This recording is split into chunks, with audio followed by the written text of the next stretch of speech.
Hello everyone, welcome back again to NPTEL online certification course on research methodology for planning and architectural studies. In our last two lectures, we have discussed about methods of data collection. First we discussed about the observation based survey and then perception based survey.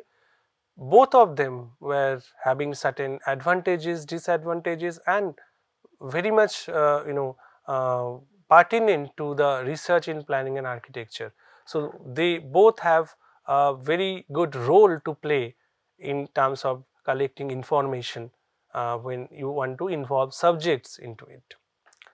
Now in the same line as I promised earlier, today we will have the final lecture on this methods of data collection, which is titled Methods of Data Collection Part 3, and here we will be discussing about the expert based survey and expert based data collection.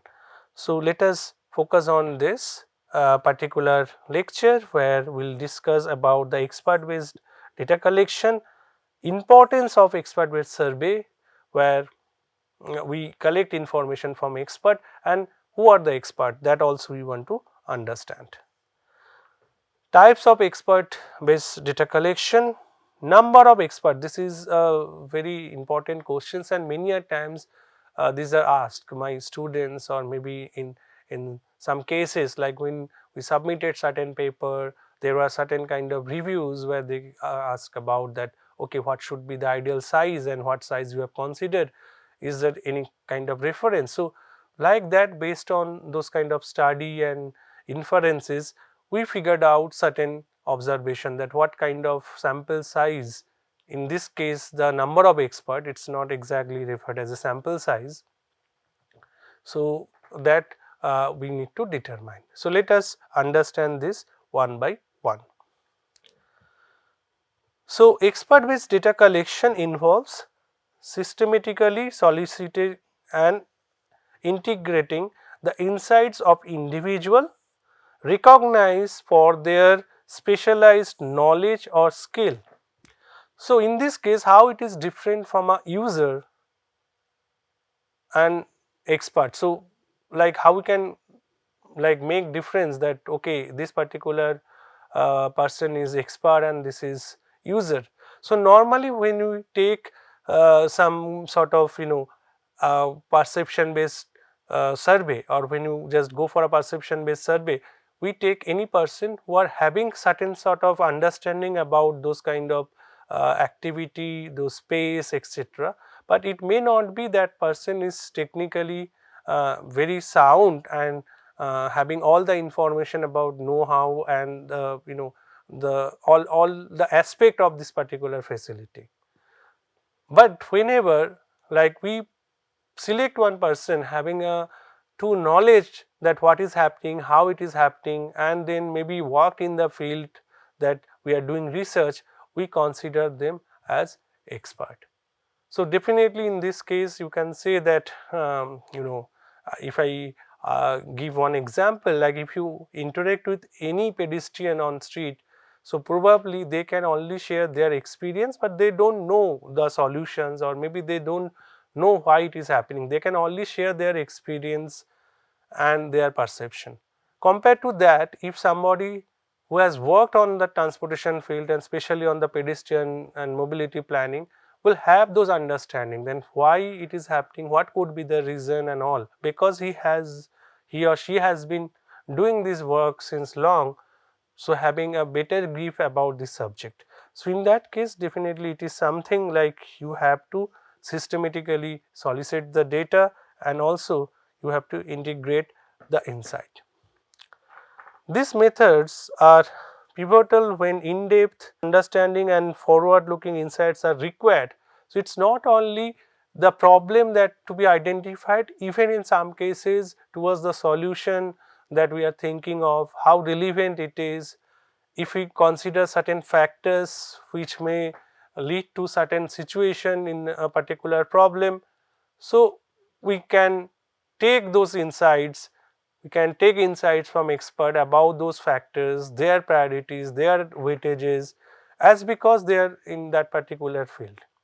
Now this expert can be academician, can be a researcher who has experience in this, it can be somebody who are experienced not in a academic research but having extensive field experience and working on ground, so probably can give some insight. So it depending on the type of research that you are conducting, your type of expert may change, their qualification may change, but normally it should be something who are having in-depth idea about the topic that you are working on.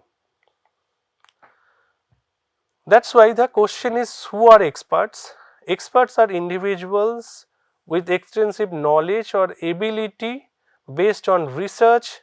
This is something that the researcher based on experience. Many a times maybe one may not have so called like degree or research degree, but working in the field since long, and that individual's experience is as good as like some kind of research input in your research. So that is there. Or maybe it is something the occupation, sharing the experience and the year of working experience of that particular person in that company. So this is something like you need to identify. They are often recognized by their peers, like definitely when we talk about the researchers, so definitely if you find that okay, particular paper that you are referring, that one or two authors, they are being cited most frequently, and then you find and identify that okay, this particular researcher is doing something in your field. Suppose if you are intent to do something on the resilient infrastructure and all, and you find some XYZ person who are working in this since last 20 years and having good publication which are being referred, cited many times. So definitely that particular individual or the researcher is definitely expert. So it can be identified by the peers, or maybe it can be through the track record of the publication I just mentioned, or it may have a significant practical experience, like maybe academically, like we can interact with those researcher who are working in the R&D field, research institution or academic institution, like we can interact with the professors or the senior researcher who are doing say or completed the PhD or something like that. We can always interact, but many a times it may happen that formally one may not have the PhD degree or any such kind of research degree, but having very good experience in that. So that is something also very important to consider in the expert. So there should be some sort of, even in your research you may require expert from various discipline, or with the various credentials, like one from having good publication, one may be having a year of experience and good hold on this subject, so that you can have a proper common understanding, or maybe all those kind of inputs can collate and then bring out something in that kind of common idea. The role of expert in data collection: the expert contribute to data collection by providing insight based on their deep and often the tacit knowledge. So this is something very important, because many new ideas can come up if you interact, if you seek expert opinion during your questionnaire making. Maybe your questionnaire will look good, because some of the questions maybe you missed out. Based on their experience, they can suggest that you can reframe this question like this, or you will restructure this question like this. That can help. If you take that input as some kind of insight to quantify certain information or making certain priority of information, that may also help you. They can validate, they can supplement, or maybe they can also refute the theoretical and empirical findings. So it's not always that they will be in your favor or validate that whatever you are doing right. So they may have a kind of rebuttal, they may have a counter argument, which is also good at the initial stage to rectify. So this is something very important. Often contributing to the refinement of data collection tool and also the method, but you can also involve them in your overall insight. So probably it's not the data collection or identifying the factors for the study, even for priority intervention for certain thing as well. Identifying the right experts is very important for researcher. So in this case, identifying right expert involves assessing their educational background, their experience, their publication, if you want to seek some kind of researcher in that, and recognition in the field. So all of them are important, but maybe you may not get everything for one particular person. But if even if like somebody has worked 20 years in a field without having certain publication, it's odd, because having some kind of ground knowledge, having some field experience, probably in many cases like the academician, what they are doing theoretical research, they may lack some understanding of the practical aspect of this phenomena. So in such cases, like you need to bring both of them into that platform, and then you can do the interview.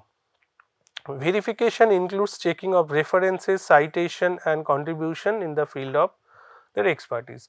So whenever you say that how you check, so normally if you find somebody is getting cited in a rapid manner, so definitely his or her research is very impactful, so you can consider that particular person.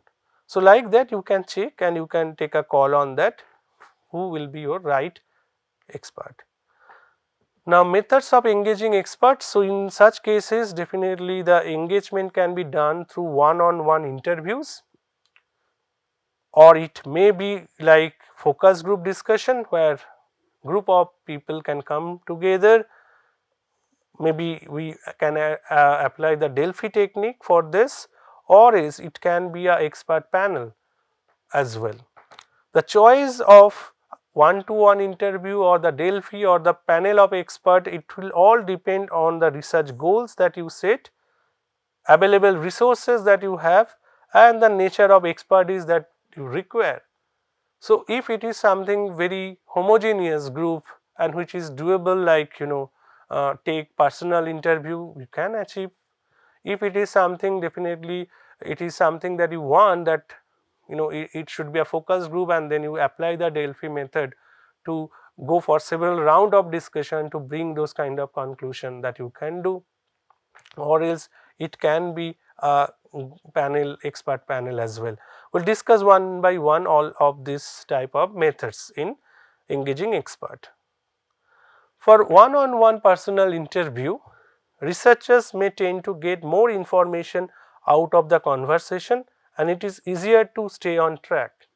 So whenever you go for interviewing one particular expert, the dialogue and the conversation is something very focused. So definitely, which is not the case when you have a group of people or group of expert together, because there might be some influence of other expert on others, argument, the debate on a topic. But when it is one to one, you can have follow up questions and you can definitely bring some more insight. So this is definitely one of the very useful method that you can adopt.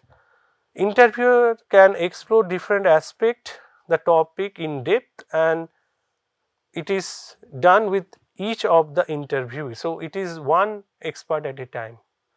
But at the same time, there might be some sort of problems, because whenever you go for one by one, so one may give some aspect, and then when you interact with another expert, that expert can give you some different kind of direction or different kind of insight.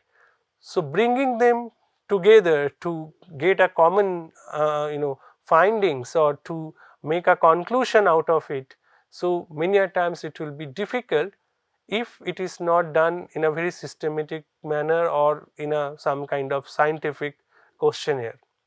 Because in some cases, if you go for an open-ended interview and then you just come up with the text and then you just try to map those texts, is very difficult, and there might be some sort of controlling variables that you set in the text mining, which may lead to a different kind of results.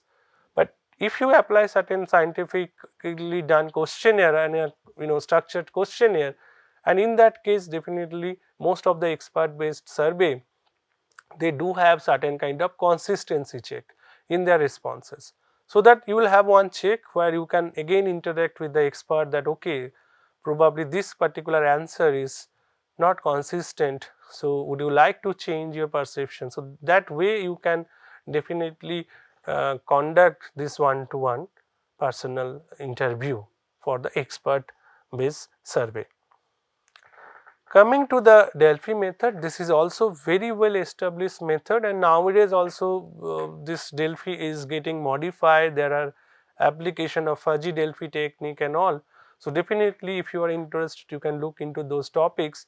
But what essentially Delphi method does, this method is a structured communication technique originally developed as a systematic and interactive forecasting method. It relies on panel of experts who answer questionnaire 2 or more rounds. Why 2 or more? Because suppose you get one set of answers from say 5 experts are there, but you find that there are certain sort of variation, there are certain sort of heterogeneity among their answers, and you cannot take them as a conclusive decision. So in that case again you have to go back, and like that you can have certain kind of iteration to get the findings.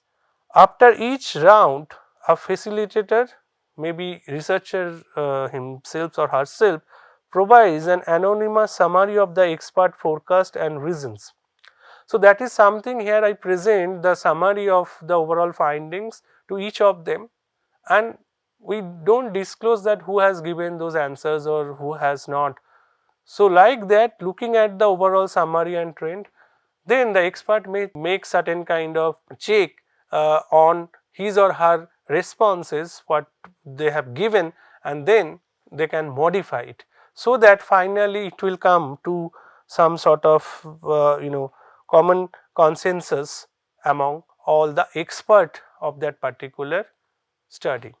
So the process continues until consensus is reached. So it may take 2 rounds, 3 rounds, it is all depending on number of questions, the complexity of those questions. So I cannot give you any kind of numbers which will be the optimal number for the rounds. So normally if the questionnaire is well structured, if it is easy to follow, if the facilitator can explain those questions to the expert in a right manner, so it will not take much time. It can also be achieved that kind of consensus by 2 or 3 rounds, but it can even go beyond if there are too many complexities. Even sometimes the number of expert that matters, because if you go with very less, probably you can very easily do those kind of trick, but that may not be adequate for your research purpose. But whenever you increase the number, if you plan to have Delphi for say 30-40%, it is very difficult, probably that is something going to be very complex. So in that case probably you have to also decide upon the size, and for your field you also refer to the past literature that what kind of sample size they are doing, and there are papers on the number of expert to be selected, and there are certain kind of observations. So there are certain papers where the authors talked about that they have conducted the survey with varying the expert, and then how the findings are differed, how much time they incurred in coming to this kind of consensus. Now the third category is about the expert panel and the focus group. So expert panel involves a group of experts discussing and coming to a particular consensus on a specific issue. Focus group, while similar, typically involve more general discussion and less directed consensus building. So in this case, unlike Delphi, where each round we are going to summarize what others say, it is much more of, like you can say, a common discussion where all the experts are coming together, and the facilitator, based on certain kind of discussion or with answer to a questions, there will be some kind of common consensus that they are building. In this case, like you can have a general discussion or you can have a less directed consensus building. In both methods, they are valuable for collecting qualitative data from several experts simultaneously. So, this is something is very important. So, Delphi technique you can do even in such cases that you can send out the questionnaire. They need not to be at the same time at the same platform. It may be something that you just approach to that question, you get certain thing, then you summarize and you send back this answer. So, now let us understand the difference between these three clearly. One to one, where whatever the consistency that you checked at the consistency level and you can report to that particular expert, whether that expert will change his or her responses towards that to make their observations or the insight consistent. For the Delphi, that if there are 5 experts, you are sending them questionnaire, you are asking them, they may not to be present physically at the same place, and simultaneously they do not need to answer it based on their answer and the expert thing. So, you the facilitator or the researcher summarize the findings and give that this is something is coming up. So, based on that, definitely there will be deviation in the perception or insight given by each of the expert, and then if they would like to change. So, with that change, definitely again that summary will change. So, like that, once you get similar kind of findings or that particular common consensus is achieved, those kind of iteration can take place. Whereas, compared to that, the expert panel or focus group is where you bring all the expert together and it is the discussion that is going on, and you can capture their insight at the same time. The simultaneously you can do that. The next question is that how many experts? The number of experts needed in a study can vary widely depending on factors. First, the method used, where you go for one-to-one interview or the Delphi or the expert panel. So, it will depend on that. Definitely when you go for one-to-one, you have the flexibility, you can increase the number of experts as long as their response are consistent with the available tools or the the statistical methods that you are applying, whether you are going for analytical hierarchy process or ANP or maybe the best first method. There are like a number of methods available. I will show you with certain case studies that what kind of expert survey we have conducted in our research or some of the other papers that we have referred, and will be presenting you those kind of process where what kind of method used and how they have captured the expert opinion. Now, whenever it is like panel and all, to manage the expert and then to bring a common consensus, so definitely the number cannot be infinite or too big, but it all depends on the type of questions, the complexity of the questions and the research that you are going to do. So, for that you have to refer to the old literature and then make a track that what kind of sample size are acceptable, and then you can also do around that number. Diversity needed among the experts. So, in this case also, if you have a plan that okay, for this particular research I want 50% from the academic side, 50% from the industry side, or maybe I can make a different split like 30% from academic, 30% from industry, 20% from some other stakeholder, or maybe something some other criteria that you fit that to bring those kind of diversity in the expert panel or the expert to be interviewed. Objectives of the study, definitely it will depend on that, depending on the research need and research objective, you will have this. While there is no one size fits all answer for this how many number of expert, the research suggests that a smaller group of highly knowledgeable experts is often more effective than a larger, less specialized group. So this is something I said that after reading so many literatures and even conducting some number of expert based interview for certain research. So that is also I believe that if you have a very specialized experts group, as because we are giving those kind of attribute to them, like at least we recognize them based on their publication, based on their experience. So if even if it is 5 expert or 6 experts, but they are highly knowledgeable, and even in that case we are getting certain sort of homogeneity in their perception of a typical topic they know very well. So that outcome is much more influential to just increase the number, and then probably we can just select anyone, like maybe not very experienced, and just in order to increase the number we just include them in the expert panel, or maybe one to one interview. That may lead to some kind of issues in terms of bringing the consensus, and then also the problem in identifying the problems in a right manner. Now, ensuring quality response is what you need to do.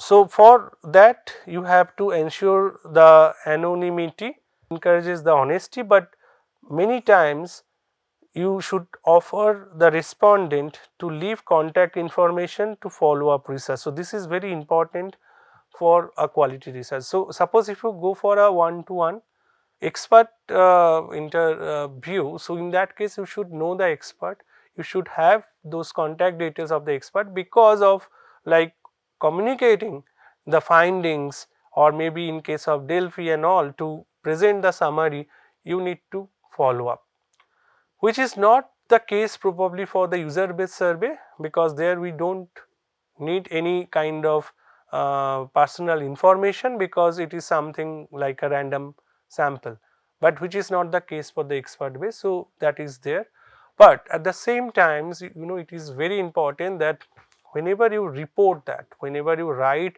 the findings, there are certain sort of ethical approval required, whether you are allowed to publish their name in a journal paper. Mostly researchers they don't do it, but they only code them like expert 1, expert 2, and can write that the position, or maybe the experience or the field of interest, instead of directly giving the personal information in research writing. So that is something that you keep at your end. You can note down their personal information in order to go back and forth about the observations that you make, or maybe whatever the insights the experts already given, so to check it with the common findings. So you need that contact, but never use that in your research writing without any consent, and then only the information like you can refer about the experience, field of interest, so that it will bring some kind of confidence among the reviewer of your papers to, okay, so this particular case the expert is having more than 20 years, so okay, so probably this is something a valid response. Keep the survey at a reasonable length to respect the respondent time and prevent survey fatigue. So expert based questionnaire or any questionnaire, this is a common uh, you know idea, or it is something like to be maintained, that the number of questions should be very precise and it should not be very complex and lengthy. If you have say a particular 5-10 pages questions, okay, so then if you expect the expert to answer each of them, it will be very much tiring. Whether you need that 10-page questionnaire, can you break it, can you group it, can you bring those kind of insights with less number of questions? So you spend time on designing the questionnaire, and then please remove all those questions which may not be required to seek attention of expert. Even if it is to be applied for the users, then also it should be very much focused. The question should be mutually exclusive. There should not be too many questions on the similar outcome, and then probably you, if at all that you are having no plan to use certain information, don't collect it, because that is something will increase the time of response, and then probably users may get fatigued, and for the expert also it is many a times is a very challenging, and then bringing those kind of consensus is again another challenging part for that. So, this is 2 points that you need to keep in your mind. One thing is that questionnaire should be very focused, it should not contain the unnecessary questions. At the same time, the information related to the expert to be kept within yourself so that you can communicate if required once again, but you do not publish those personal information without consent, and it is not required. Most of the cases like researcher, they do not put those kind of information in paper, only the experience and then field, and then whether it is from the academic side or industry side, those kind of informations are good enough. Now, coming to the summary of this particular lecture. So, in this case we have discussed about the importance of expert based opinion. So, who are the expert? Who are having subject knowledge, maybe through extensive research, maybe through the field experience, or maybe it is something like both in some cases. So, who can have a better insight on that field, and then probably have gone through such kind of activity in terms of research or in terms of field implementation, can give you more insight to that topic. Now, we also discussed about the importance of this survey, because many a times like which something is not very easy to capture, as a researcher we are not very sure. So, in such cases the expert can help us in developing this. It can be like identifying the factors, shortlisting of the factors, and then identifying the critical factors for any certain study, or else it is something, even the questions, even the questionnaire, if you want to get validated from expert that okay, whether it is very pertinent and it will give some sort of insight while getting the data, and then probably we can do a meaningful analysis, we can check it, or even the results also we can discuss. Types of experts survey, in this case we have discussed 3 type: one on one, where you interact with one expert at a time, and then you can check consistency of those responses through some established statistical tools. Then we discussed about Delphi, which is again some sort of method where you do some iteration, where you get the findings, you summarize the findings without mentioning the expert name and other credentials, and you express that okay, this is the findings of the other expert, and then would you like to change your observations or insight. Along that you keep on doing this with the iteration, and then you do this and continue this unless you get the consensus. And then the third one what we discussed, that is about the you can say that it is something like focus group, or you can say that panel. So, in that case a group of expert simultaneously responding to a discussion, and then they are developing some sort of consensus about those factors, whether it is identifying critical factors, whether it is discussing about certain phenomena that being observed, whether it is correct or incorrect, etc. And the facilitator or the moderator or maybe the researcher, they can play in that particular activity, that this is something, the outcome of the expert based opinion. And these are very pertinent for our planning and architectural research, and along with the observation survey and perception survey, this is also playing a crucial role. So, selection of the right data collection method, it depends on your survey design, depending on your research need.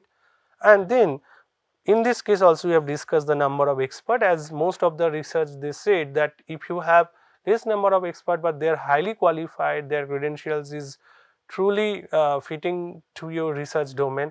So, even the response from those kind of highly experienced expert is much better than just increasing the number who are not having much specialization or those kind of experiences. So, that number of expert, the type of surveys that you should decide based on your need, based on your resources, based on your availability of those experts in the geographic region where you are making your study, and also definitely looking at the other past literature who have done on those kind of expert based opinion, and then you can decide on the number of experts. So with that we end this particular 3 lectures back to back on methods of data collection.